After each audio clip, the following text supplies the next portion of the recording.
Right now, the average wait time to see a therapist is somewhere between like 6 to 10 weeks, Yeah. which is just, it's staggering. It really is. It's an incredibly long time to wait when you're struggling. Yeah, exactly.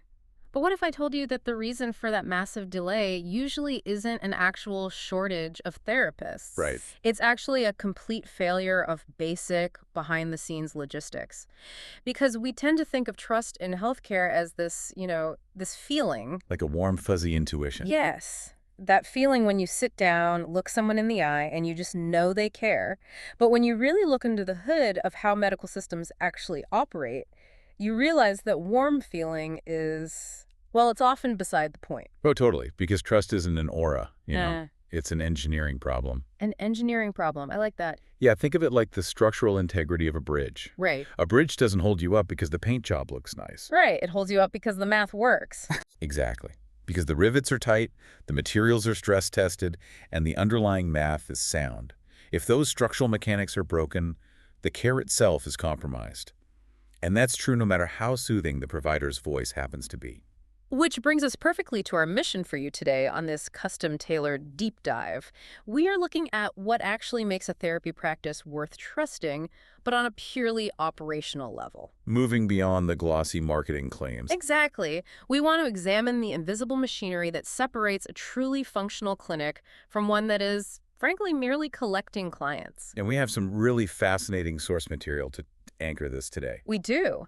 We are analyzing a specific stack of sources, so documents, service agreements, and operational metrics from a telehealth practice in Georgia called Coping and Healing Counseling, or CHC. In the materials from CHC, they offer a remarkably clear blueprint of this invisible machinery we're talking about. Yeah, it's all laid out there. It really is.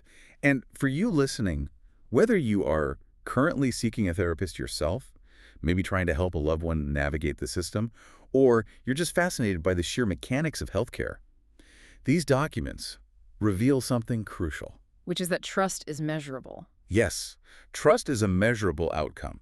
It's the direct result of how a practice handles physical logistics, accessibility, and financial equity. Okay, let's unpack this, because logically, before you can even begin to build trust with a therapist, you actually have to be able to reach one. That's the first barrier. Always. Right. The geographic realities of access dictate who gets to heal and who just has to, well, cope. And looking at our sources for CHC, they operate 100% via high PA-compliant telehealth. Which is a huge detail. It is. Yeah. Because by utilizing that specific model, they state they're able to cover all 159 counties in Georgia. We really should pause on that number for a second. 159 counties. Yeah, Georgia has a lot of counties. It does. And Georgia's geography presents a massive logistical hurdle for healthcare. You have these dense, resource-heavy urban centers like Atlanta, obviously, but they are surrounded by vast stretches of incredibly isolated rural communities. Where specialty medical care is practically non-existent. Exactly. Relying on traditional brick-and-mortar clinics inherently shuts out large portions of the state's population. It just doesn't work for them.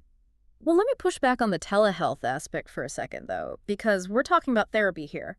Profound grief, trauma, deep vulnerability. Yeah, the heavy stuff. Right. So doesn't staring at a laptop screen or a phone, doesn't that strip away the vital human connection you get from sitting in a physical room with someone? Like, is a virtual session actually as effective? It's a really valid concern. And, it absolutely does change the dynamic. I mean, you might miss certain micro expressions or just the energy of being in a shared physical space. Right. That energy is palpable sometimes. Yeah, it is. But we have to weigh that against the alternative. And for many rural residents, the alternative is literally zero care at all. Ah, right. Good point. Plus, we need to look at what hypo-compliant telehealth actually means in these CHC documents. This isn't just jumping on a casual FaceTime or Zoom call with a buddy. It's a completely different infrastructure. Exactly. The mechanism requires end-to-end encrypted servers. It has strict data access controls, and it uses software that fundamentally cannot record or store the interaction. So the privacy is locked down. Completely. And that level of guaranteed privacy actually allows a lot of patients to feel more secure. They can open up from the safety of their own living room, rather than sitting in a sterile clinical office. I mean, I guess if you think about it, relying on in-person therapy in a rural area, it's kind of like trying to find a highly specific matching puzzle piece. Oh, that's a good way to look at it. Right, but you're only allowed to look within like a 3-inch radius because you need a specialist who is actually taking new clients, who accepts your exact insurance network, and who happens to be within a 30-minute drive. Which is mathematically almost impossible in some zip codes. Exactly. But telehealth flips the math. It takes the entire state's box of puzzle pieces and just dumps them right onto your table. It exponentially increases the mathematical probability of a perfect clinical match. If we connect this to the bigger picture, that concept of a perfect clinical match brings us right to the demographic data in the sources. Yeah, the demographics part was fascinating. It really was. The documents emphasize that CHC features a culturally competent team that reflects Georgia's actual demographic reality. And I want to be clear here, this is not just a corporate brochure talking point. It's not just a buzzword. No, it addresses a major clinical friction point. So how does that actually play out mechanically in a therapy session? Like, why does demographic representation dictate the actual clinical outcome? Well, think about the immense cognitive load a patient carries into their very first therapy session. Oh, they're already so stressed. Right. They are in an incredibly vulnerable state. Now, imagine they sit down with a therapist who has absolutely no shared context for their cultural background, their community norms, or their lived experience with systemic issues. That sounds exhausting. It is, because that patient is suddenly forced to spend their first 5 sessions basically acting as an educator. Wow, yeah. They have to explain their baseline existence and cultural shorthand to the therapist before they can even begin to address the anxiety or the trauma that actually brought them there. So you end up paying an hourly rate to be a teacher when you desperately just need to be a patient. Exactly. And the fatigue that causes is one of the primary reasons people drop out of therapy prematurely. I can completely see why. But by actively engineering a hiring process that builds a team mirroring the state's demographics, a practice removes that massive psychological barrier. The client doesn't have to translate their life. They can just process it. Exactly. The logistical work done in the hiring phase ensures the patient feels understood from minute one. Okay, so access to a secure video link and a culturally aligned provider, that's a great start. But the CHC documents make a very pointed distinction regarding their roster's actual expertise. Yes, the credentialing. Right. They claim a team of over 15 therapists, and they note that they are all fully licensed. They specifically list LCSWs, LPCs, LMFTs, and PhDs.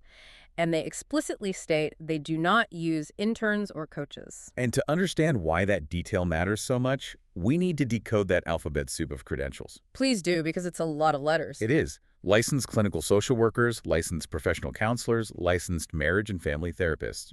Earning those titles isn't just about taking a weekend course. It requires thousands of hours of supervised clinical experience and passing rigorous state board exams. And the sources list their clinical specialties, right? They are dealing with some absolute heavy hitters. Oh, yeah. Very complex issues. Trauma, PTSD, severe depression, grief, anxiety. And they're treating individuals, couples, families, and teens ages 13 and up. But, okay, let me play skeptic again here. Go for it. Why does a specific license actually matter so much? I mean, if someone is just dealing with everyday workplace stress or a really rough breakup, isn't a sympathetic ear enough? Why do we need the heavily credentialed professional for everything? That's a great question, but it touches on a fundamental misunderstanding of what therapy actually does. Okay. People so often equate therapy to just venting to a really good friend over coffee. A sympathetic ear validates your feelings, which, provides temporary comfort. Feels good in the moment. Sure, but they do not have the map to guide you out of the woods. It's the difference between comfort and an actual cure. Precisely. Especially when dealing with things like trauma or PTSD, we are talking about profound neurobiological changes in the brain. It's physical. Yes. Trauma can literally hijack the amygdala. It keeps the nervous system in a constant state of hyperarousal. You don't just need someone to nod and say, wow, that sounds really hard. Right, that's not going to fix the amygdala. Exactly. You need a trained navigator who understands evidence-based interventions. Things like cognitive behavioral therapy or EMDR.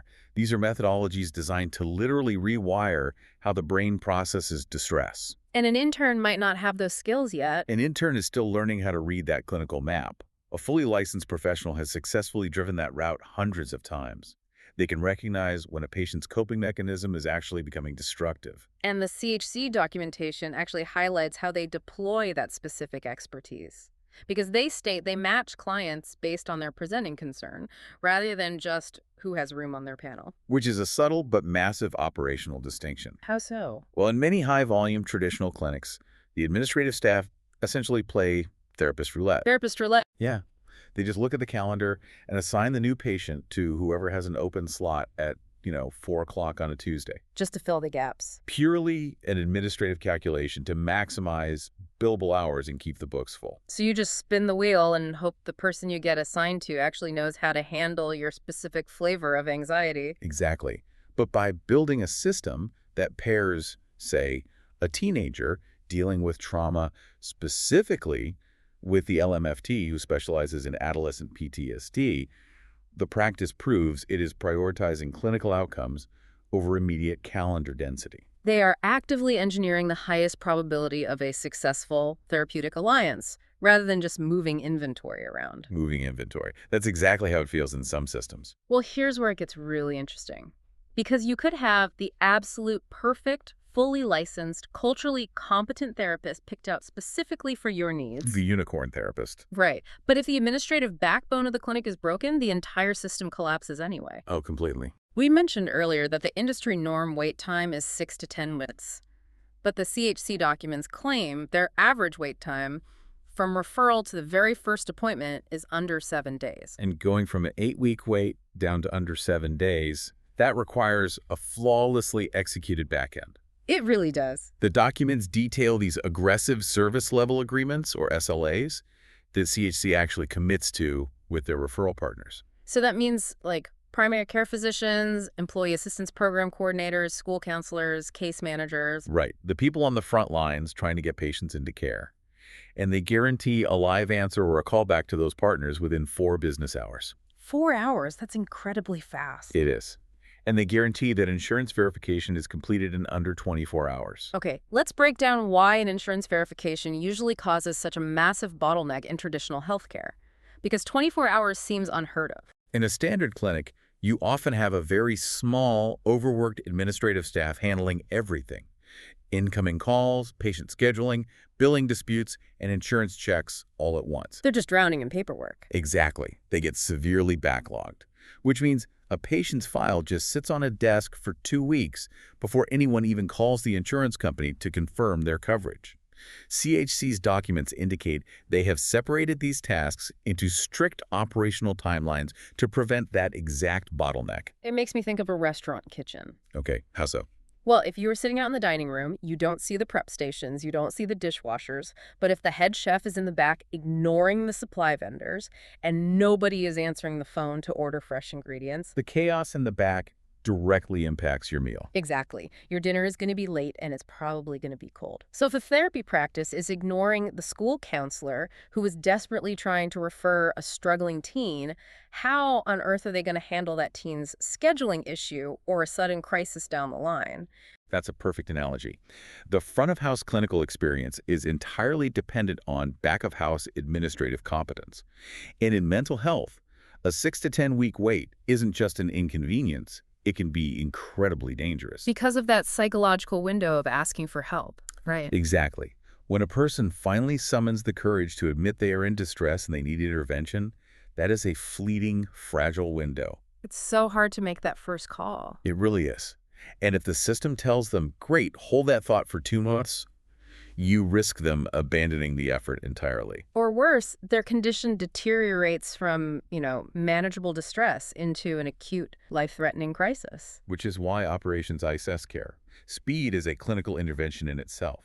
Calling back within 4 hours and completing a 24-hour insurance check minimizes the friction of getting help when the client is at their absolute lowest point. And speaking of crises, the sources also list a commitment to direct referral handoffs for out-of-scope needs. Yes, that's a crucial safety net. They specify conditions requiring psychiatry, intensive outpatient programs, which they refer to as IOPs, and specialized inpatient care. And just to clarify, intensive outpatient programs are utilized when once-a-week therapy simply isn't enough to keep a patient safe. It usually requires 3 to 5 days a week of structured, intense care. Which a standard telehealth practice just can't provide. Right.